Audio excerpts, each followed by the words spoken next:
I know, Kitty. I'm gonna need you for this one. Oh, I know. I'm gonna need you, girl. All right, let's start with a little word from our sponsors, and then we'll get into it. I know, babe. Hey guys, Lisa Foyles here, and I've been trying out Keranique. And if you guys are dealing with thinning hair or just want your hair to look thicker and more luscious, this stuff is legit. Their regrowth system is clinically proven, and I've already noticed my hair like feeling fuller and looking thicker at the roots. And it's really easy to use. It's become part of my regular routine. So if you're looking to boost your hair health, check out the link in the description below, and you'll get a discount.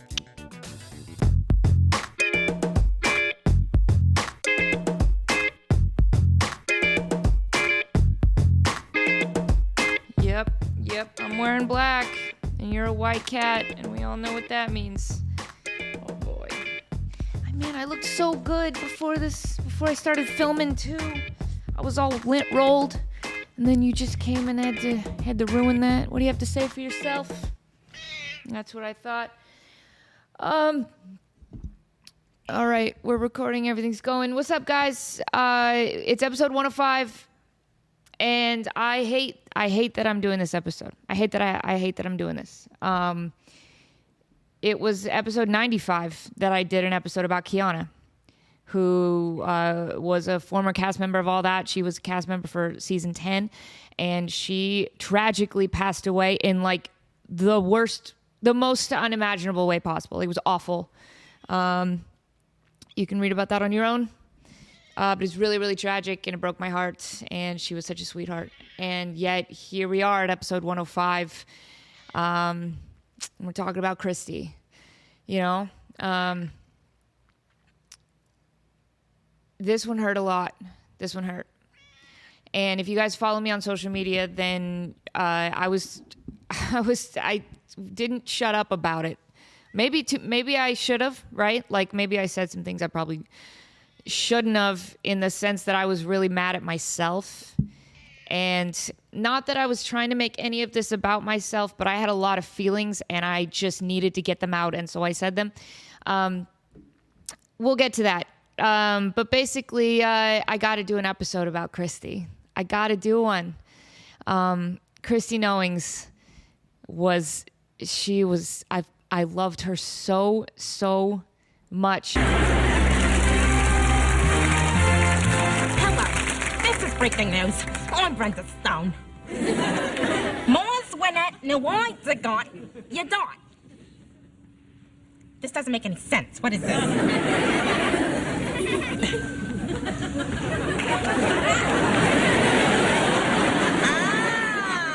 I was reading it upside down. Well, who gave me the news upside down? How am I supposed to deliver the news when I'm working with a bunch of incompetent thunderheads? You know what? That's it. I don't want to deliver the news now. I'm Brenda Stone.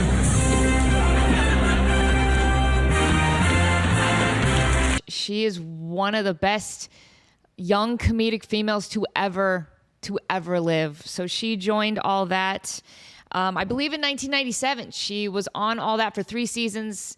Let's see, season 4, season 5, and season 6. And my season was season 7. So she was right before me. And I never saw this, but I guess she performed on the Rosie O'Donnell show, or some kind of Rosie O'Donnell special featuring like funny kids and talented kids. And that's kind of where she got her start. And I know she did some stuff with Sesame Street. But she joined the cast in season 4. And at this point, I was actively watching the show. I was the right age. It was my favorite show. It had been my favorite show since the beginning. Obsessed with All That. And so I remember it all. I remember when it started in Florida, and we had Katrina, and we had Elisa, and Josh Server, and Keenan Kell, Lori Beth. You know, we had that group, Angelique. We had that group. Loved that group. And then I remember when Amanda Bynes joined the cast, right? And I was like, oh, we got a new little girl. So like when I first started watching the show, Elisa Reyes was my favorite, right? Like little girls relate to other girls, right? I looked up to Elisa. I loved everybody on the show, but Elisa Reyes was my idol. Like I idolized this girl, and everything about her, I just thought she was like so like cute and flouncy and bouncy, and yet fiercely funny at the same time. And I related to that a lot because I also was always just a very, happy-go-lucky, over-the-top, positive kid. So I really like that I kind of related to her on that. And then Amanda Bynes joined the show, and Amanda was my age. And so I obviously I still loved Elisa, but I really related to Amanda because I'm like, I'm like looking in a mirror, like she's so much like me. And I was just mesmerized with Amanda, and then, the Amanda show started, and I just really wanted to follow in Amanda's footsteps when it came to my career because she was following in Carol Burnett's footsteps, and Carol Burnett was my all-time favorite. I've probably seen every episode of the Carol Burnett show, and that's one that's worth going back and binging from the beginning. It's an incredible show, and obviously that type of show and Saturday Night Live and, just these old comedies, they laid the groundwork, the foundation for shows like all that. And that was never lost on me.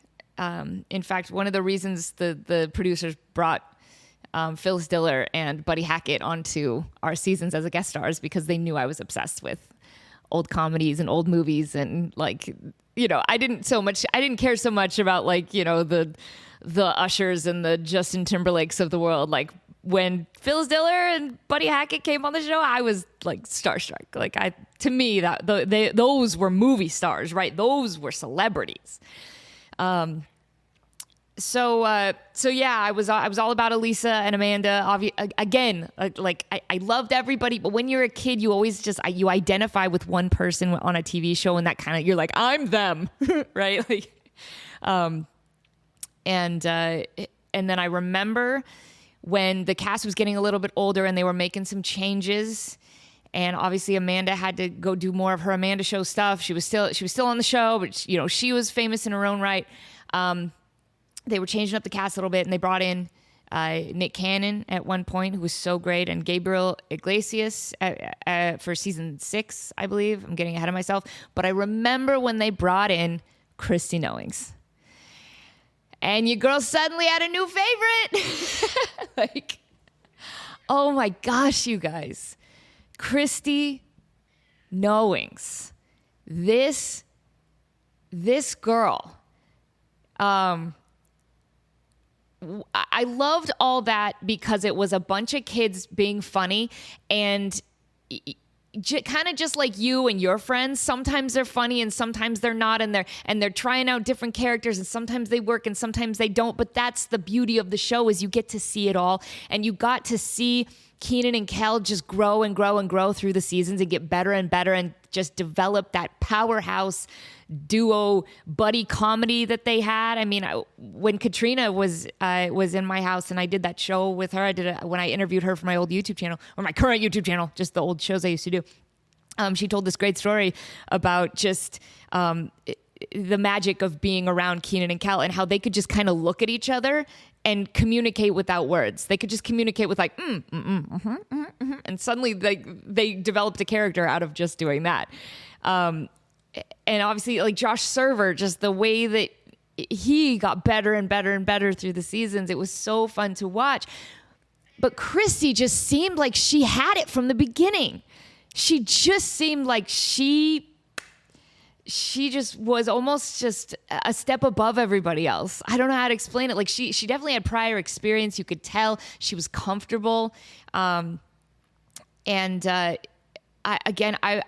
was just mesmerized by it. I just remember just sitting on my TV, just like staring, just like trying to absorb everything about Christy Knowings that I could, because the voices she did and the accents she did and the facial expressions, she kind of had that Jim Carrey rubber face thing where she could just, you don't see that as much anymore with actresses with Botox, but just the way that she just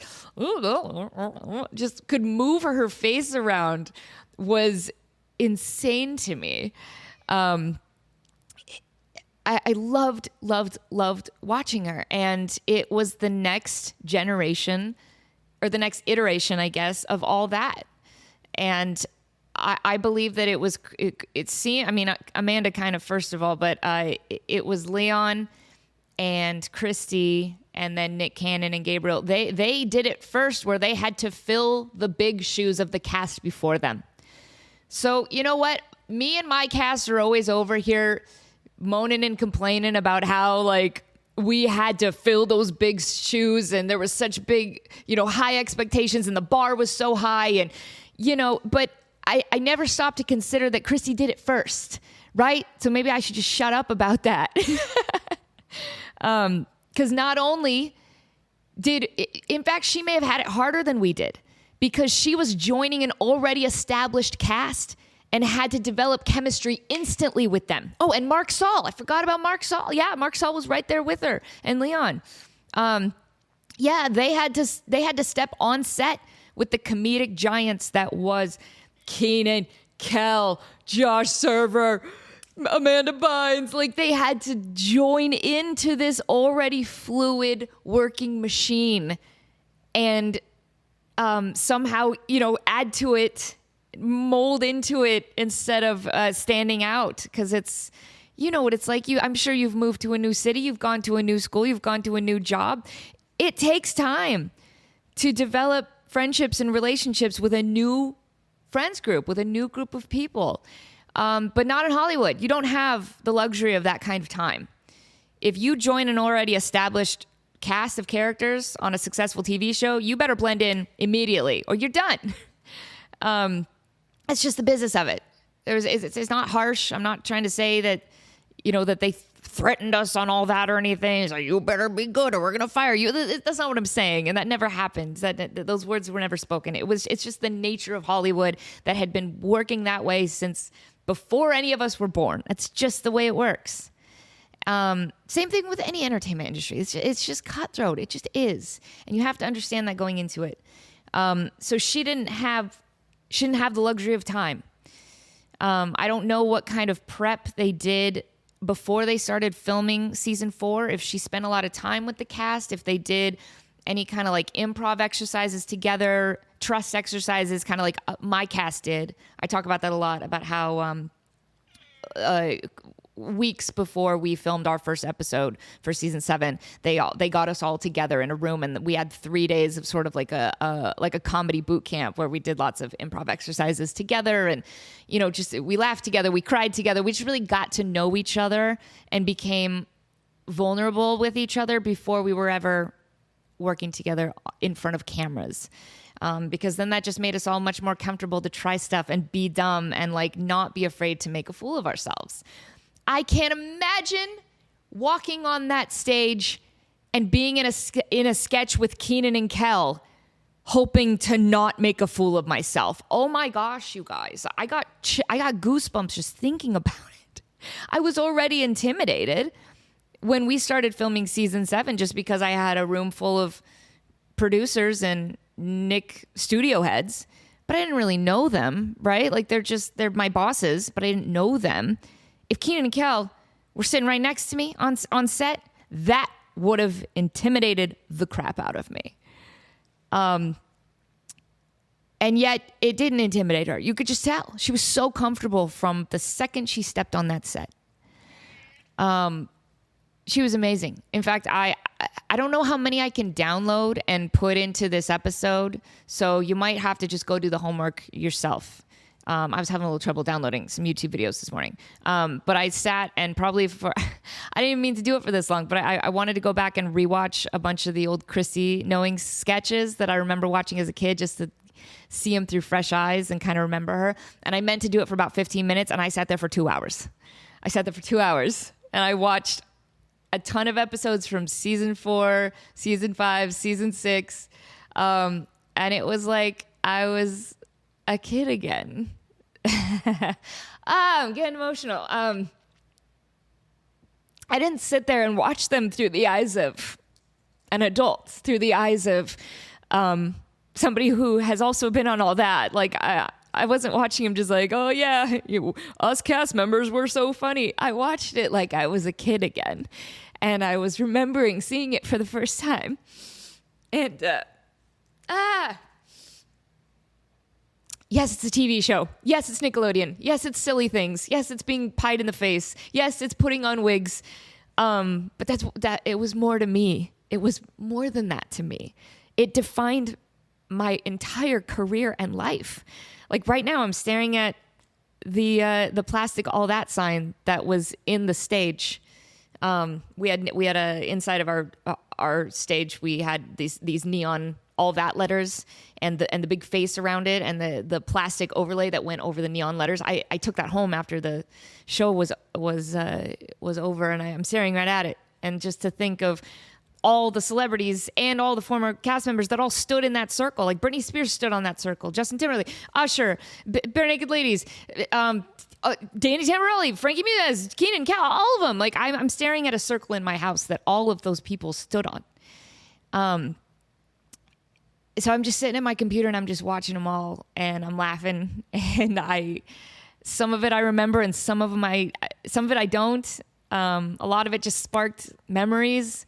Not only did it spark memories of me watching the show, it sparked that memory of like the couch I was sitting on, the otter pop I was eating, like recording it on my little TV. I had a VHS tape recorder in my TV in my room, and I would record. Mostly I would record all that and Sailor Moon. Those were like the two shows that I would record and go back and watch over and over and over.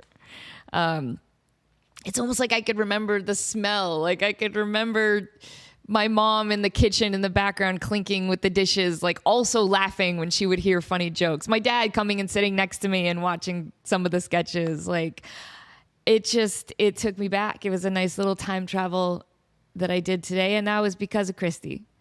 And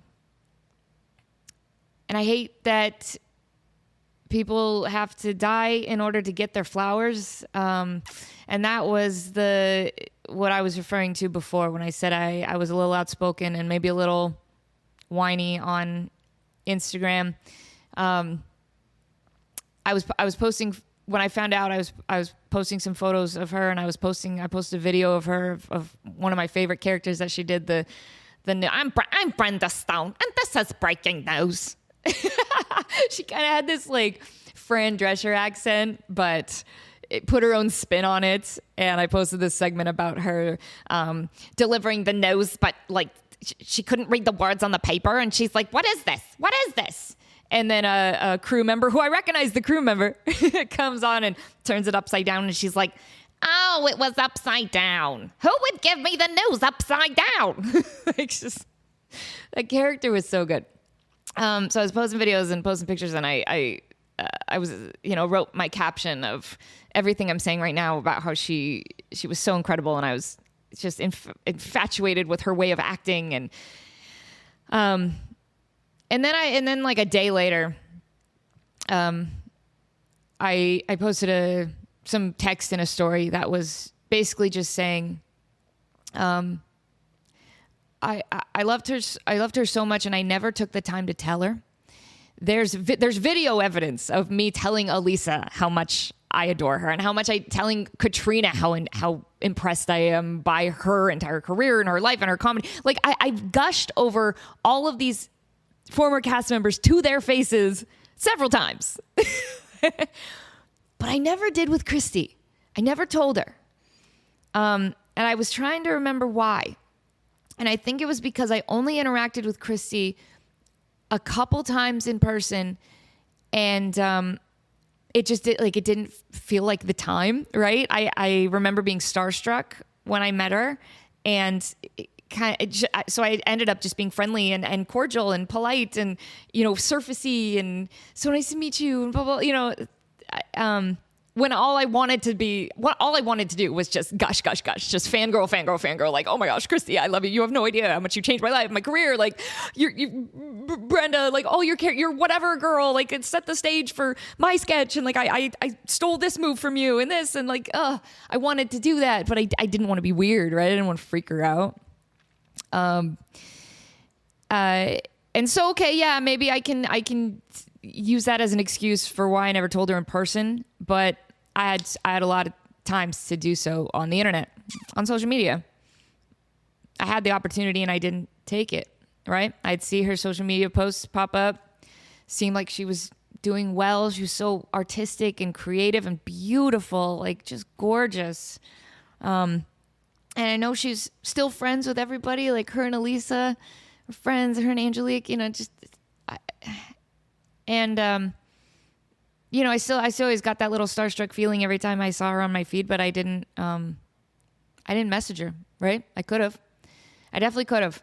I could have messaged her and I could have said, hey, just side note, you inspired me so much.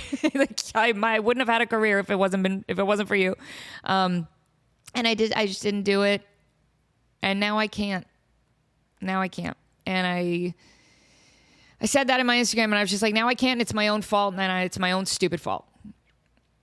And I wasn't trying to get attention. I just needed to get it out, right? Sometimes you just need to vent. Just say it. Put it out there so you don't bottle it. It was eating me alive and I just needed to say it. And Josh Server sent me a really nice note that was just like, hey, you still can. Just go in a quiet place. Just tell her how you feel. Like tell her how much she meant to you. And she's going to hear you. And that was really sweet of him to say. And he's right. And I had a lot of a handful of you guys that DM'd me the same thing of relating to how I was feeling of, you know, loved ones that you guys have lost and friends that you've lost and kind of that, hey, I've gone through this too. It's stages of grief, right? It's just the anger stage, I guess. And so I appreciated a lot of you guys kind of pouring your hearts out to me and being vulnerable when I was being publicly vulnerable, whether I should have or should not have. I did, whatever. I just felt so crummy about it. She was just so incredible. And I wanted to tell her. I mean, look, I had just gone through this with Kiana. I had just gone through this. I wanted to tell Kiana so many things as well. You know, and I didn't get to, and now I can't, and I should have. And it's just all those feelings, and it's kind of the way life goes. But Christy, I believe, was 46, I think, and similar to Kiana's accident, which, you know, total freak accident. Chrissy's was also not normal, right? She had a horrible asthma attack episode, which left her with brain damage, and they had her on life support at the hospital, and they couldn't save her. She passed away. So, gosh, we're just never promised another day, are we? Dude, these things come in threes. An anvil could drop from the sky right now, like Looney Tunes style. I could be dead. If I do die, please do not go through my calculator app history. I don't need you seeing all the very simple math problems that I've done in the last 2 years. Just, you know, I deserve that privacy. You know, I really do try to live that lifestyle of you only live once, and we could just die at any point, and go do the thing that scares you, and go live your life to the fullest, and go chase that dream, and go make it happen no matter what. Because you could die tomorrow, and what, you're going to look back? Are you going to be proud of what you did? Are you going to be happy? Or are you going to be like, dang, I really wish I would have taken that leap. I really wish I would have been brave enough to go put my music out there, or put my poetry out there, or write that book, or make that movie. It doesn't just have to be entertainment. Go after that job. Go after that girl. You know, it's like, it's tough. It's a tough life. But Christy was incredible. And I'm going to try, like I said, I'm going to try to play a couple clips of her. I don't know if I can grab them, but, And like, welcome to whatever, Gina. And just, I just love the Backstreet Boys. First one, hey. Backstreet Boylicious. What are you doing now? Repairing your little girly lamp. Like, hello, you didn't repair anything. You like to smash it to pieces with your sledging hammer. It was my pleasure. Hey, Christy's on TV! Where'd it go, Nick? You found Christy. I thought you guys would never find me here. Would somebody please just help me? Okay. Well, what does Nellie do when she gets angry?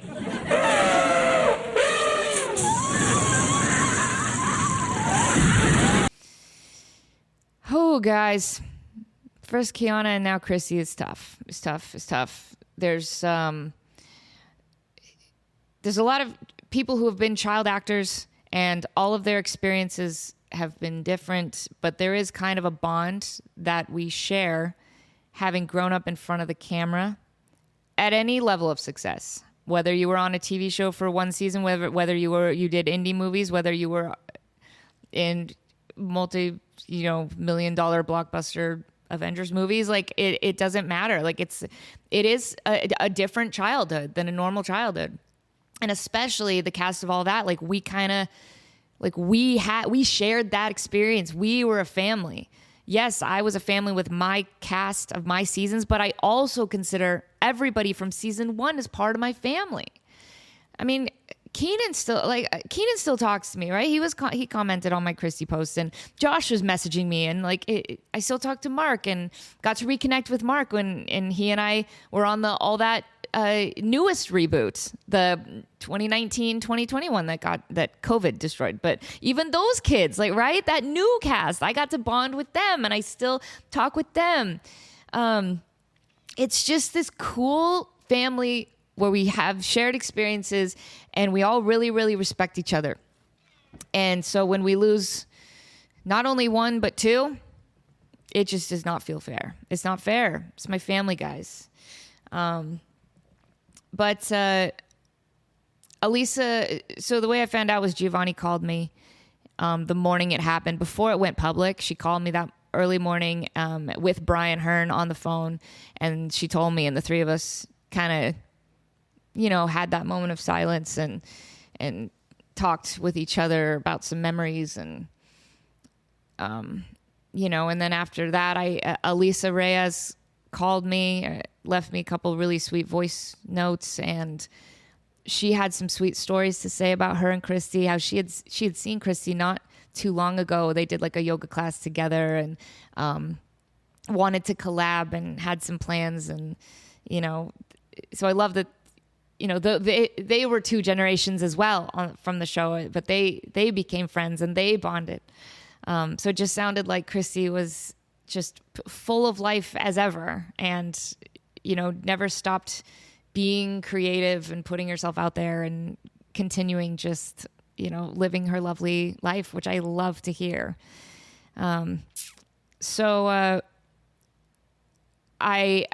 However mad I am at myself that I didn't take the time to personally talk to Christy and tell her how influential she was in my life, I think she's probably really happy at the fact that she brought all of us together again, right? Like we all reconnected over this.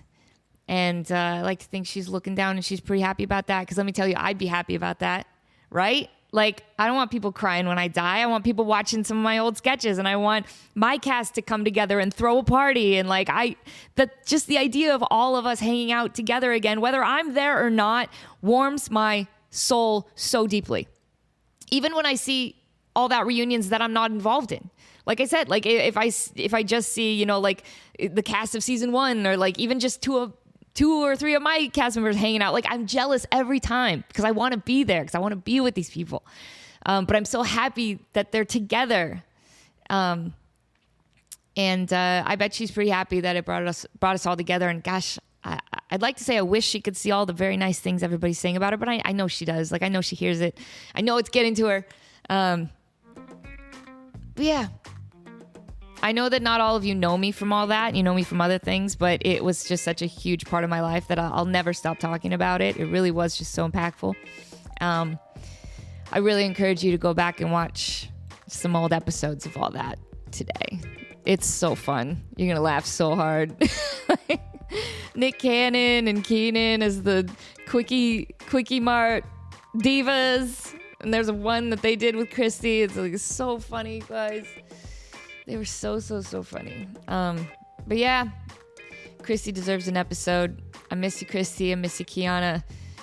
You're one of us. We love you. Love you to death. So, all right. I'm going to try to do this pod more often now that my kids are in school and get this out a little more on a regular basis. But love you guys. And thank you for being there for me. I see your messages. I get your comments. Appreciate you guys. Bye.